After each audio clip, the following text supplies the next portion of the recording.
Bom dia a todos, bom dia a todas. Peço licença para chegar, né, das suas casas, nessa live maravilhosa que você está fazendo. Em primeiro lugar, quero agradecer às assistentes sociais, por estar participando conosco e dar meus parabéns para vocês, porque hoje é o Dia das Assistentes Sociais. Então, eu quero dar os meus parabéns para vocês nesse grande dia, né? Dessas profissionais importantes. Eu vou estar com a Fabiana, né, minha convidada, e ela já vai estar chegando aí.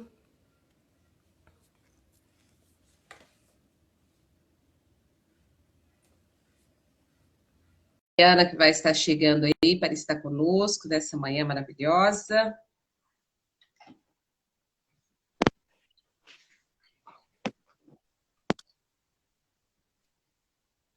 Bom dia, Fabiana. Ei, mãe, bom dia.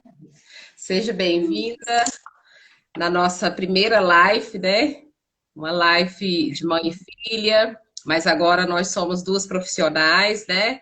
Eu quero te agradecer por estar aqui conosco, por aceitar esse convite, e quero te parabenizar também pelo dia hoje das psicólogas, né? As psicólogas que têm um papel muito importante na vida de todo ser humano, e que pratica o papel, né, da escuta, uma escuta com sabedoria, uma escuta técnica e uma escuta que ajuda as pessoas que precisam, né? Eu quero te agradecer por você ter escolhido essa profissão, uma profissão que ajuda muitas pessoas e, e que isso, né, venha fortalecer outras pessoas que tenham a vontade também de fazer esse curso e tenham alguma dúvida, que elas possam ter certeza que este curso é um curso de grande valia, né? É um curso que enriquece a vida de todos, porque todas as pessoas em algum momento em sua vida precisa de um psicólogo, sobretudo nesses momentos de pandemia, né? Eu vou passar a palavra para você se apresentar. Bom dia, mãe, né? É um prazer para mim também estar aqui nessa live com você, ter essa oportunidade de poder falar um pouquinho do meu trabalho, poder falar nesse dia do psicólogo sobre saúde mental, que é algo tão necessário, não só nesse momento de pandemia, mas principalmente agora, né? Nesse momento tão complicado que nós estamos vivendo. Então, eu me formei em psicologia em 2018, já estava grávida do Samuel, né? E depois comecei a atuar na clínica, na ONG, lá com o nosso trabalho com mulheres. Tive essa oportunidade também de prestar esse serviço aí de atendimento psicológico para pessoas mais carentes, em situação de vulnerabilidade social. E devido à pandemia, nós não podemos continuar esse trabalho lá na ONG, mas eu espero que assim que tudo se normalizar, que a gente possa voltar. Hoje eu trabalho, né, com avaliação psicológica, eu trabalho numa empresa de testes, onde a gente aplica também essa questão da saúde emocional. A gente tem focado bastante, tem atendido muitas empresas preocupadas com seus colaboradores, preocupadas ali com os profissionais da saúde, e tem buscado o nosso serviço como forma de ajudar esses profissionais, como uma metodologia ali, estratégica de atuar na prevenção ao adoecimento e até identificar se as pessoas, os profissionais das suas empresas estão tendo esse adoecimento psicológico, né? E é isso. Ah, muito bom.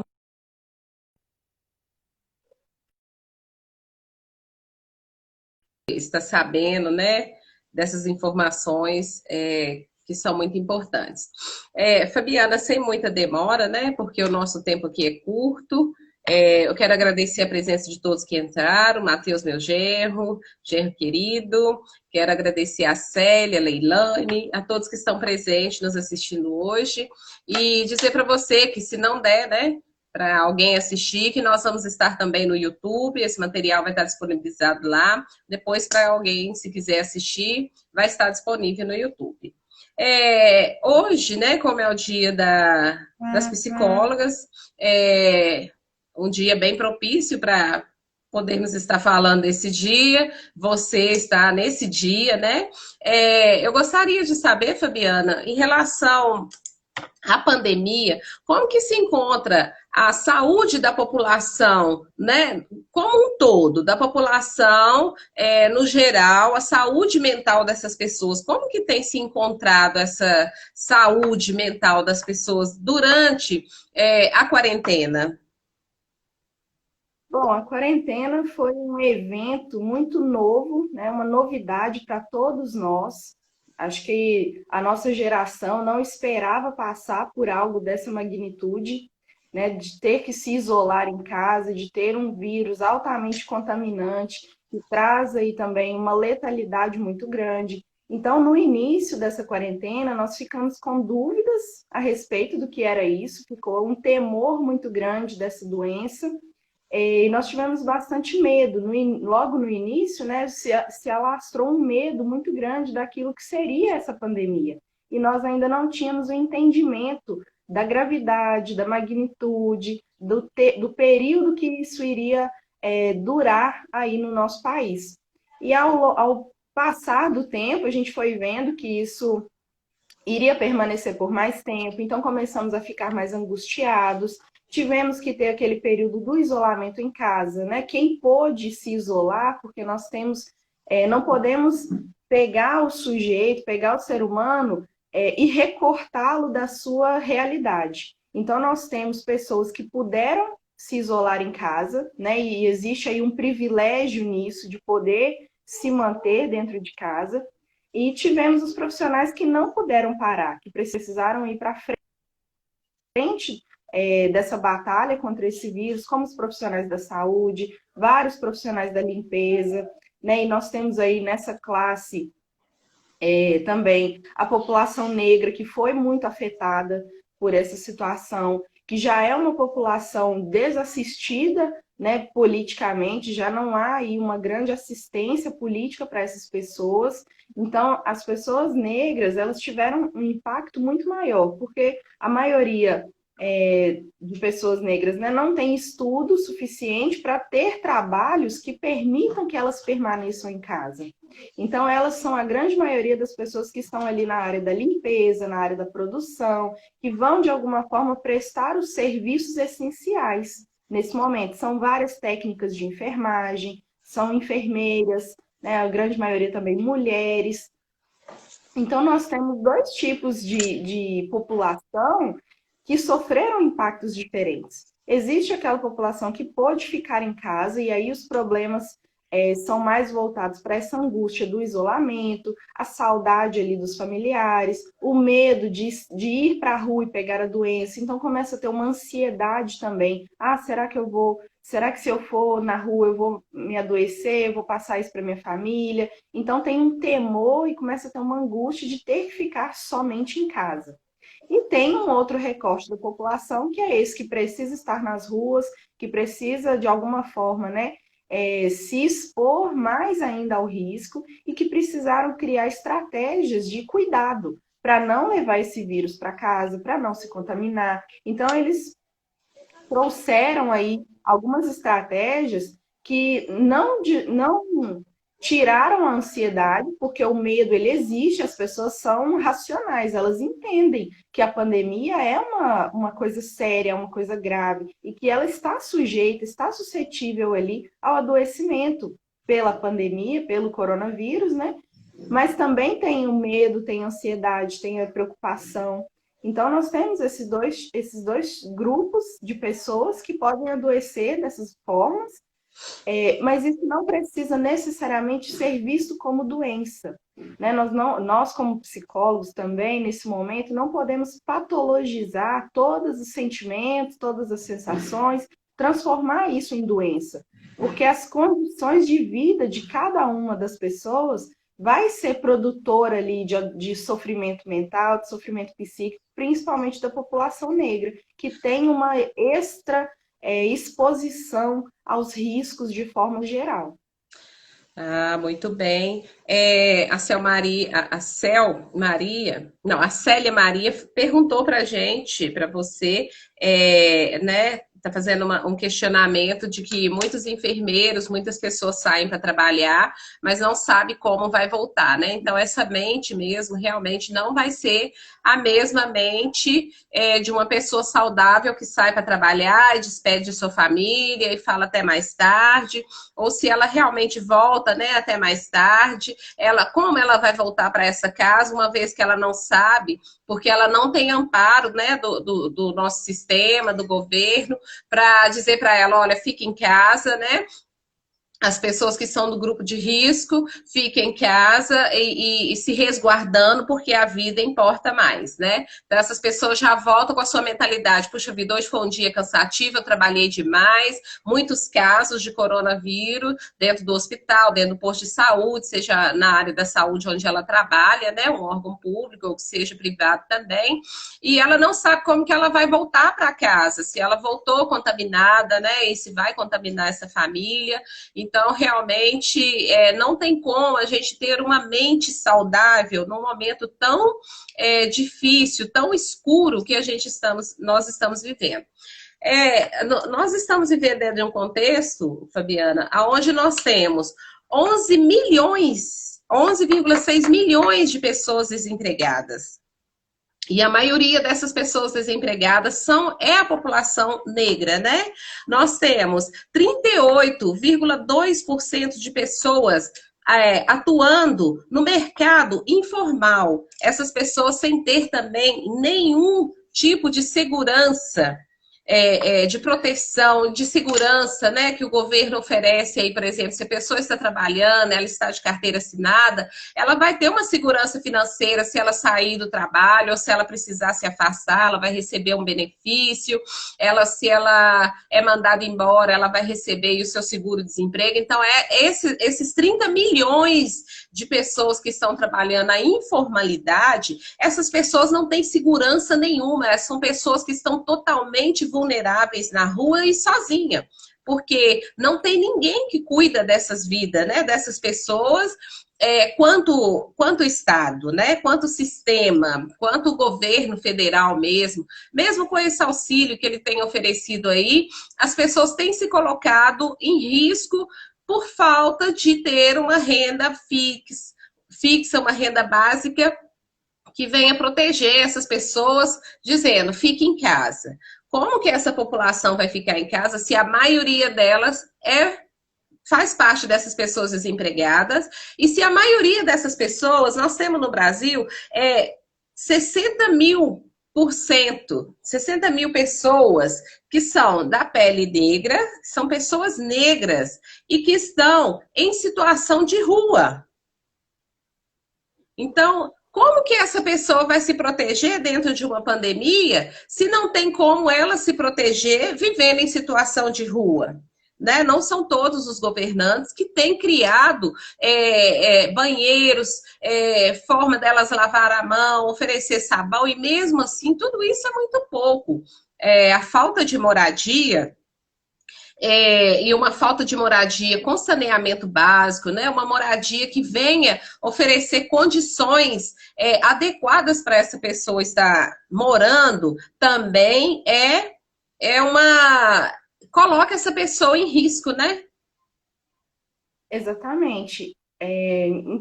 Hoje nós temos no Brasil, não é que a pandemia trouxe coisas novas, ela apenas escancarou todas as dificuldades, as desigualdades, os problemas sociais que já haviam, né, já eram pré-existentes.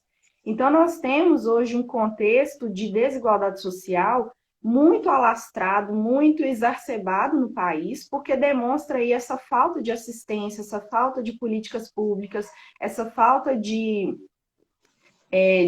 políticas que vão ali propiciar um apoio, um suporte para essas pessoas, né, em situação de rua, em vulnerabilidade social, pessoas ali que vivem, né, na extrema pobreza. Então, as medidas de segurança, quando elas são divulgadas na internet, na televisão, elas não estão abarcando, não estão contemplando essas pessoas que não têm essas condições. Então, passe álcool em gel, use máscara, lave as mãos. E a pessoa, às vezes, não tem banheiro, não tem casa. Como que vai ter álcool gel? Como que vai ter máscara? Então, essas condições sociais, elas são também produtoras desse tipo de adoecimento, e a população negra, por ser uma população historicamente desassistida, historicamente morta mesmo pelos governos, assassinada pelas políticas, né, que não existem, porque a política, quando ela não inclui, ela também é uma política de não inclusão. Então, ela deixa de fora, né, vários segmentos da população, principalmente a população negra, que sofre aí de diversos tipos de genocídio, né, na população, dentro da nossa sociedade. E a Covid-19 veio a se tornar mais uma forma de morte mesmo, de assassinato dessas pessoas, porque não possibilita a elas essa prevenção, esse cuidado, essa forma aí de se proteger, de se prevenir desse adoecimento. É muito triste isso, né? Eu estive em Salvador, no congresso que foi das assistentes sociais, junto com as psicólogas, né? E pessoas de outras áreas, médicos e tudo, eles se reuniram para poder estar falando do genocídio da população do povo preto, né? Da população negra. E muitas vezes, quando a gente fala desse genocídio com as pessoas, elas duvidam, elas não acreditam. Como que esse genocídio se dá? Né? Ele se dá na pandemia agora, ele se dá também com a falta de políticas públicas criada pelos nossos governantes, pelo governo federal, mas há muito também esse genocídio da população do povo preto, ele já se dá há muito tempo. Né? Ele já se dá na forma de não prestar assistência mesmo, como você falou, para as pessoas, através da necropolítica, né? Que é uma política de assassinato, uma política onde as pessoas que se encontram, que as balas perdidas ou que morrem mesmo nesse tipo de situação, assassinadas, é a população negra. A população negra também, eu quero consertar aqui que eu falei um dado errado, 60% da população negra está encarcerada. Né? Então, ali também existe o sistema da necropolítica e 140 mil pessoas em situação de rua. Então, eu investi os valores aí, eu estou acertando esses valores. E para dizer também que desses 60% de pessoas da população do povo preto que se encontra encarcerado, essas pessoas também são vulneráveis, né? Essas pessoas que se encontram neste lugar. Ela vive um período agora, diante da pandemia, aonde já chegou para mim, notícias de que muitas das vezes elas são aterrorizadas com este vírus, só das pessoas que trabalham lá dentro, muitos deles trabalham lá dentro e chegam e falam assim, ó, eu tô com corona. Já fica todo mundo dentro de uma cela, onde era para ter uma ou duas pessoas presas, tem 100 e tantas pessoas presas, e ela ouvir, estou com corona e vou passar para vocês. Olha o desespero dessas pessoas neste momento, que muitas dessas pessoas que estão presas são vítimas do sistema. Elas não estão ali porque verdadeiramente cometeu um delito, cometeu um crime, mesmo se cometeu, realmente tem que pagar pelo que fez, mas não existe uma política pública para essas pessoas para dar proteção para que essas pessoas não ocupem esses lugares que é as prisões, as cadeias. Ao invés deles construírem mais cadeias, teriam que construir mais escola, porque através da educação é que liberta as pessoas de não estar naquela situação.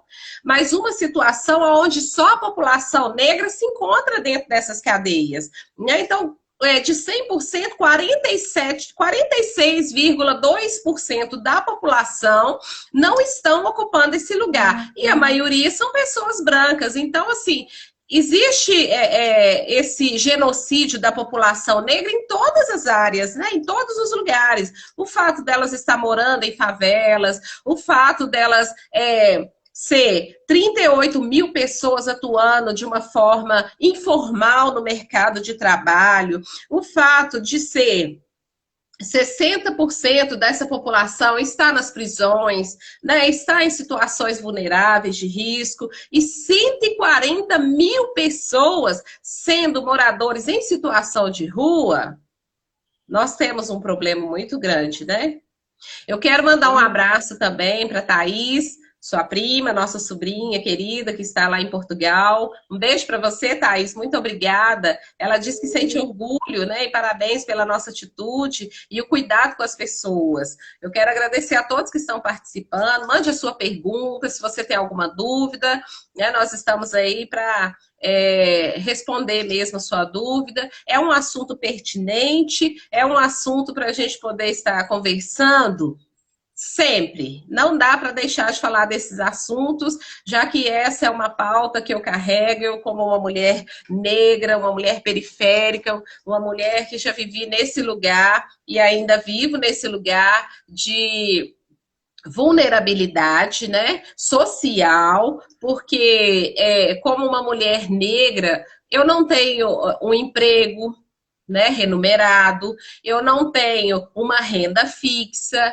né? Estou acima do peso. Então, de todas as formas, eu também corro esse risco de estar na rua e contrair esse vírus, que eu tenho muito medo também, pelas faltas de condições que todos nós tivemos. Uma coisa é as pessoas que de situações financeiras boas, em que a cor de suas peles dá para elas um privilégio tal, de que ela também não pegue esse vírus. Ora, como? O vírus veio para todo mundo, esse vírus ele é democrático? Sim, ele está aí para todo mundo. Mas a maioria que vai se proteger desse vírus são pessoas que têm uma condição, que moram numa casa grande, que tem o seu banheiro, que tem a sua água, que tem o seu sabão, né, que tem condições de ir para o seu sítio, caso preciso for. Então, essa pessoa, a maioria da população, do povo branco, ela tem uma condição melhor de se proteger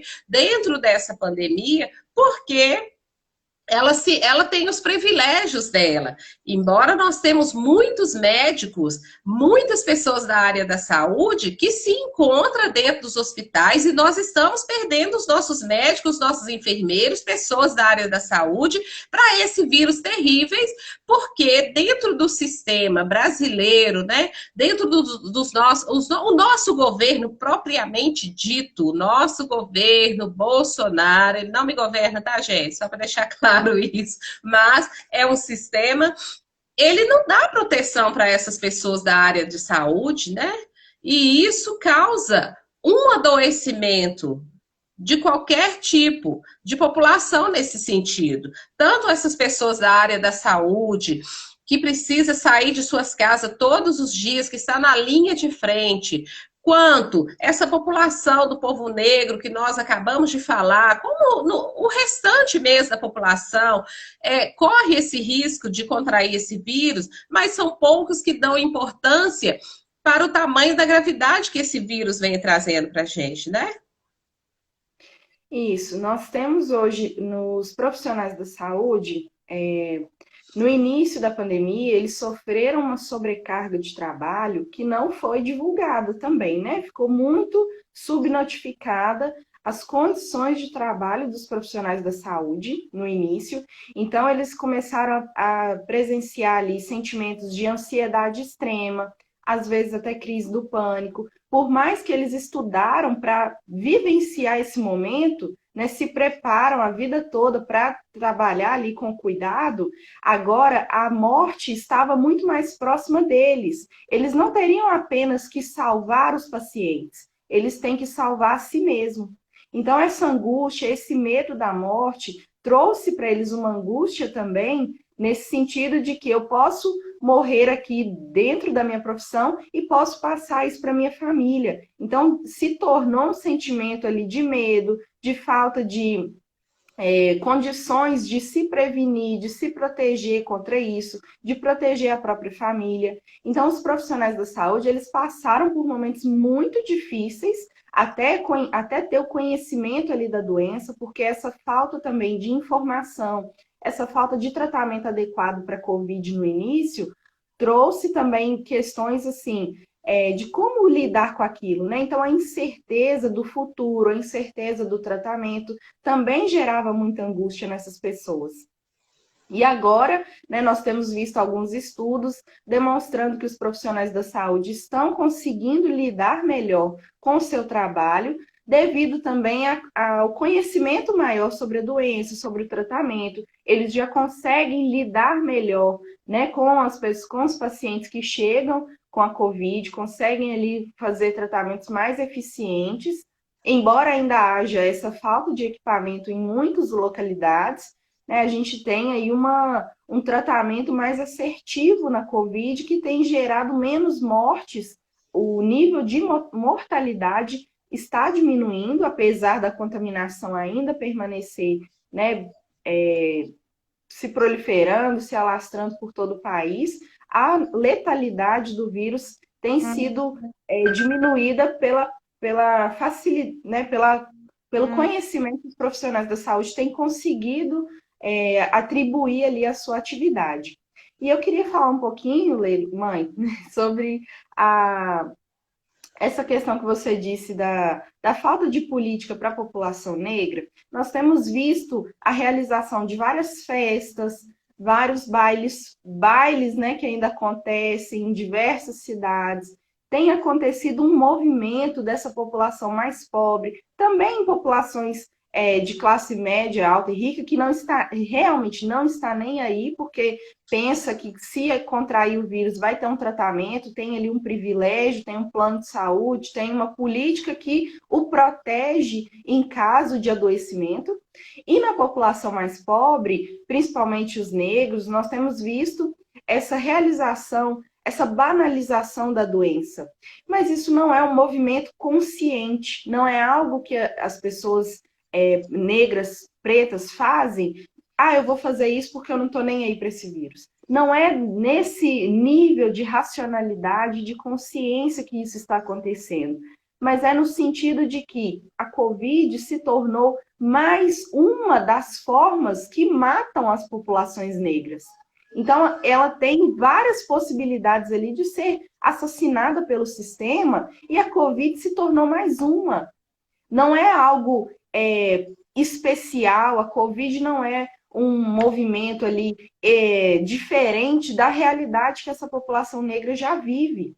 Então, nós temos um movimento que elas fazem de pensar, se eu vou morrer de uma ou de outra forma, então por que eu vou deixar de estar com a minha família, de estar com os meus amigos, de estar ali, de fazer as coisas que eu gosto, de fazer as coisas que eu amo? Né, já é uma vítima do sistema que não vê ali expectativa ou esperança num futuro. Então, ele não tem essa preocupação e, às vezes, não tem essa condição de se prevenir, de se proteger, de tomar ali as medidas de segurança, porque na casa dele moram 8 pessoas, todas no mesmo cômodo. Como que ela vai ter um isolamento? Como que ela vai ter um distanciamento social? Como que as babás da majoritariamente classe branca, das mulheres brancas, como que as babás vão se proteger se elas não podem nem voltar para casa e estão ali, né, com pessoas contaminadas, infectadas, como nós vimos o caso da empregada que morreu porque os patrões não avisaram que estavam doentes. Então, essas condições de vida, de sobrevida, é que trazem um sofrimento psíquico, é que vão trazer ali um adoecimento. Né, que vão ser geradores de ansiedade, de depressão, que vão trazer esse desgosto diante da vida, essa desesperança desse futuro que é tão incerto, né, e que ainda reserva para essa população mais pobre, negra, condições adversas de sobrevivência. Onde né, manicures, cabeleireiras estão indo à casa, estão indo às mansões, estão indo às coberturas para manter um luxo, né, de unha, de cabelo das mulheres brancas. Né? Os homens negros também estão ali tendo que estar nas ruas para batalhar pelo sustento da família. Então, esse auxílio emergencial, ele veio como uma política básica de assistência, mas R$ 600 não cobre os gastos de uma família ali com 7 filhos, com 5 filhos. Não existe isso. Então, continua sendo uma desassistência, continua sendo uma política precária que não visa o bem-estar, que não visa a saúde dessa população menos favorecida e que é a maioria no país e que poderia muito bem ser melhor suportada, apoiada com políticas de educação, de saúde, e que trariam aí uma linha de igualdade maior, né, no nosso país, mas que o nosso governo não tem interesse nenhum em fazer isso pela população. Aí então com isso se forma realmente a necropolítica, ela se faz presente, né? Quem fala muito sobre a necropolítica é o nosso grande mestre professor, o Silvio Almeida, né? Eu aprendi esse termo com ele em Salvador mesmo, nesse congresso que eu estive com as assistentes sociais e com as psicólogas, né? Pessoas da área que estão de parabéns por estar se preocupando em fazer um trabalho maravilhoso. A Célia Maria, ela fala que ela sentiu na pele, né, de perder grandes colegas da profissão. Ela também falou que falta EPIs, que eles não preocupam em dar EPIs para as pessoas, material de proteção para elas, né? Gabriela também participando com a gente, Casa Terra aí, firme, dando parabéns para mãe e filha trabalhando. É isso, né, gente? O nosso país é isso. E o nosso trabalho, para nós que somos da área social, né, que nos preocupamos com as questões sociais do nosso país, um país onde eu ouvi uma assistente social dizer que é o país que tem a segunda maior concentração de renda no mundo. É o Brasil, gente. Como que ninguém sabe dessas informações? É um país muito mal informado, que acha que está quebrado, é um país que acha que é um país pobre. Não, nosso país é um país muito rico, porque nós temos muitas matérias-primas, nós temos aqui a Petrobras, né, que produz para a gente gás, que produz asfalto, que produz gasolina, que produz muitas coisas. Então, o que eu quero dizer é isso, né, que se é um país que tem uma maior concentração de renda, que esse país possa prestar atenção no que está fazendo, né, que é praticando uma necropolítica. Ora, a vida não importa mais? Que seja a vida de pessoas negras, nós somos pessoas assim como as outras. Somos de carne, somos de osso. Então, nós merecemos essa atenção, esse amor, esse carinho, né? Esse cuidado para conosco. Falando um pouquinho sobre o cuidado da saúde mental mesmo, né? Durante essa pandemia, algo que é muito necessário da gente fazer, nós psicólogos, nós profissionais da saúde de forma geral, é validar os sentimentos, dar voz mesmo para as pessoas falarem daquilo que elas estão sentindo e não chamar, né, aquela tristeza, aquela angústia de frescura. Então, a saúde mental, de forma geral, já é muito desvalorizada no nosso país, não é um hábito que as pessoas têm procurar o psicólogo, deixa para procurar ali nos últimos minutos, né, de necessidade. Então, assim como a gente cuida do corpo, cuida ali da alimentação, é necessário também cuidar desses sentimentos, das emoções. E nesse momento de pandemia, doenças, né, como a ansiedade, como a depressão, estão mais suscetíveis a acontecer na maioria da população, porque nós estamos vivendo uma situação nunca antes vista, da qual nós não nos preparamos para vivenciar. Então, nós temos aí pessoas tendo crise de pânico, tendo crises ansiosas, né, por não poder sair de casa ou por estar exposta ao risco de maneira mais geral. E nós temos também a depressão, que pode ser, né, considerada aí a doença do século e que provavelmente vai ter mais impactos ainda quando essa pandemia, né, estiver mais amenizada. Nós vamos ter mais casos de depressão porque as pessoas estão tendo uma desesperança muito grande em relação ao futuro, uma incerteza daquilo que virá. Então, nesse momento, é importante que a gente valide e dê voz para todas as pessoas falarem do que elas estão sentindo e se permitir sentir essas coisas, né? Então, o dia que você estiver mais triste, o dia que você estiver mais angustiado, se permita sentir isso, mas tenha em mente também que isso tudo vai passar em algum momento. Nós já tivemos crises na humanidade, né, de forma geral, e nós já vencemos isso. Então, é muito importante lembrar que essas coisas vão passar em algum momento. Nós precisamos também compreender que esses sentimentos que eles veem, eles não são à toa. Então, identificar o que está sendo mais gerador de ansiedade, de preocupação, de medo, de angústia naquele momento e ter com quem falar, né? Eu tenho recebido alguns relatos de pessoas dizendo que estão se sentindo sozinhas, que estão se sentindo solitárias. E o isolamento social por si só, ele não é fator de adoecimento. O que vai ser fator de adoecimento é essa falta de políticas públicas que vão trazer esse suporte, é esses sentimentos de ansiedade, de depressão que vão gerar ali, né, algum tipo de sofrimento.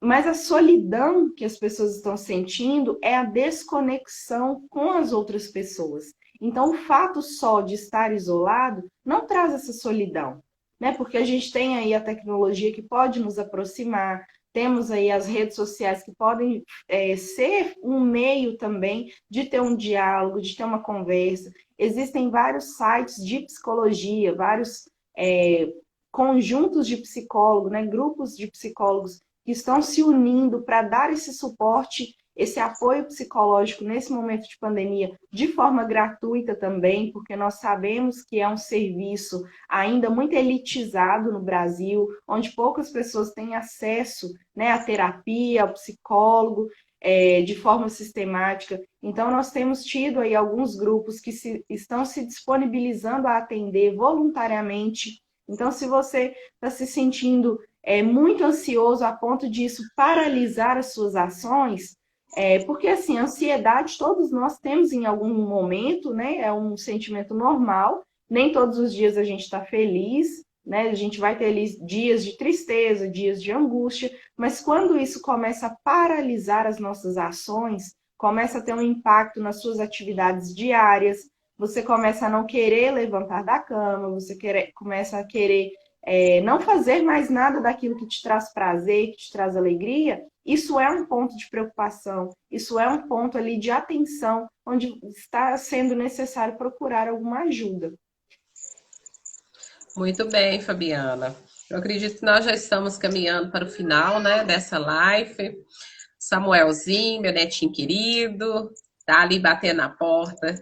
Mas isso é uma realidade que nós vivemos. E para as pessoas começarem a prestar atenção nos seus sentimentos, né, a se perceberem, e se houver essa necessidade mesmo, procurar pelos meios, né, de comunicação que hoje nós estamos tendo, tá? Nesse sentido, a nosso favor, procurar, né, essa ajuda profissional para poder dar a ela condições de continuar, né? Para não desistir. É importante mesmo. A gente está falando sobre esse período, sobre esse isolamento e dizer para você que você não está sozinho. Essa solidão, ela acontece comigo também. Às vezes eu me sinto muito sozinha, mesmo estando com vocês do meu lado e tudo, eu me sinto sozinha. Eu acredito que é um sentimento que está surgindo na vida de cada um, né? Mas que a gente deve realmente procurar estar dialogando, estar conversando com quem está próximo da gente também. Se de tudo não tem jeito de procurar outra pessoa, converse mesmo com o seu familiar, coloca aquele sentimento para fora, fala que está triste, chora, porque é importante também preservar a vida, né? E uma vez que a pessoa faça isso, ela preserva a sua vida, porque naquele dia ela põe para fora aquele sentimento e dá força para ela continuar mais um dia. Eu quero muito mesmo parabenizar de novo as psicólogas, né, dizer de que a importância dos seus trabalhos na nossa vida. Eu mesmo antes eu não conhecia direito o trabalho da psicóloga e hoje eu sei dessa importância que é esse trabalho. Sendo mãe de uma psicóloga, né, eu vejo como que é gratificante demais. Então eu quero te agradecer por ter se disponibilizado esse tempo, né? Vou te chamar outras vezes para nós poder estar dialogando, conversando mesmo sobre várias temáticas, sobre vários assuntos, né? A maioria dos assuntos que eu gosto de trazer dentro das temáticas é de falar da população do povo preto, da população negra, porque somos uma população muito carente em todos os aspectos, em todos os sentidos, e nós precisamos trazer a público tudo aquilo que nós temos dúvida, todas as nossas necessidades, aquilo que nós estamos aprendendo, aquilo que nós precisamos aprender e estamos conhecendo. Então, eu quero te agradecer muito por esta manhã, agradecer a todos que estão participando com a gente, né? A Rosa, o Cristiano, a Gabi, todos que esteve participando, gente, muito obrigada. Obrigada por tirar esse tempinho da manhã de vocês. A gente sabe que durante a semana tá todo mundo trabalhando, né? A Fabiana também trabalha, então eu tive que escolher esse horário agora de manhã para que ela pudesse estar com a gente, mas foi maravilhoso a presença de todos. E depois, se alguém quiser assistir, quiser indicar para alguém, nós vamos estar disponibilizando esse vídeo no YouTube, e aí você pode assistir à vontade. Muito obrigada, Fabiana, pela sua presença aqui, tá? E vamos conversar outras vezes. Eu que agradeço, mãe. Foi um prazer para mim também poder falar desse assunto. Eu acredito que é uma temática que nunca vai se esgotar, né? São muitas questões que estão envolvidas aí com a população negra, com a população do povo preto, que a gente precisa sim trazer à tona, porque o racismo, né, ele acontece em várias esferas da sociedade. Tem o racismo estrutural, institucional, que acontece também nos hospitais. Então, a população negra, nesse momento da pandemia, ainda existe um medo maior de pensar: se eu pegar essa doença, aonde eu vou ser atendido? Como eu vou buscar ajuda?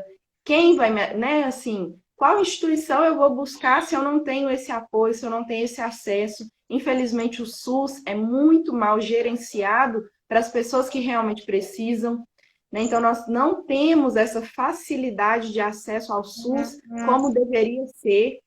Então, eu acredito que provavelmente nós vamos ter outros encontros, sim, para continuar falando disso. Fico muito feliz de poder participar, de poder trazer essa contribuição da psicologia e mostrar também que nós, como psicólogos, não temos uma atuação somente teórica, né? Então, nós precisamos racializar as nossas questões, precisamos trazer ali questões de gênero, de raça, de contexto social, né, de economia, porque o sujeito, a pessoa, o ser humano, ele não está solto dentro do mundo, né? Ele tem uma vida, ele tem uma característica, ele tem uma personalidade, e ele tem ali um contexto social que vai gerir as suas emoções, que vai trazer ali os fatores, né, de adoecimento ou de prevenção para essa saúde mental. Então, nenhuma pessoa está isolada no mundo assim, a ponto de não ter impacto dessas questões na sua vida. Então, é muito importante a gente contextualizar o povo negro, contextualizar aí quais condições estão sendo geradoras, né, de sofrimento psíquico. Então, eu também fico muito feliz de ter participado, de ter podido falar, de ter essa possibilidade de trazer esse assunto à tona também. Muito obrigada. Eu que agradeço. A Casa Terra, Gabriela, está agradecendo a Fabiana por estar junto com sua mãe nesse momento tão importante para ela. Muito obrigada, Gabi. E com isso, gente, eu encerro mais um bate-papo, né? Hoje, com uma convidada muito especial, que é a Fabiana, né? E, sobretudo, psicóloga. Hoje, que é o Dia das Psicólogas, então escolhi esse dia para estar conversando, tendo esse bate-papo com a minha filha, né? Falando sobre a saúde mental da população brasileira e, por que não, a população brasileira, 70% dessa população brasileira é a população negra, é o povo preto, então nós estamos aqui falando, né, para essas pessoas que acham que está sozinha, você não está sozinha, se precisar, conte com a gente, nós estamos aí, envie sua pergunta, é só entrar no Instagram da Leila, é Leila Brasil Catarina. Nós estamos aí à disposição para ajudar todos vocês. Tá? Eu quero agradecer muito mesmo a participação. E hoje à noite, só para te lembrar que eu também tenho uma live hoje à noite, vou estar conversando com a nossa querida Heloísa e eu aguardo você lá às 18h30. Um beijo grande e um bom dia para você. Até mais. Beijo, pessoal. Obrigada. Até mais. Tchau.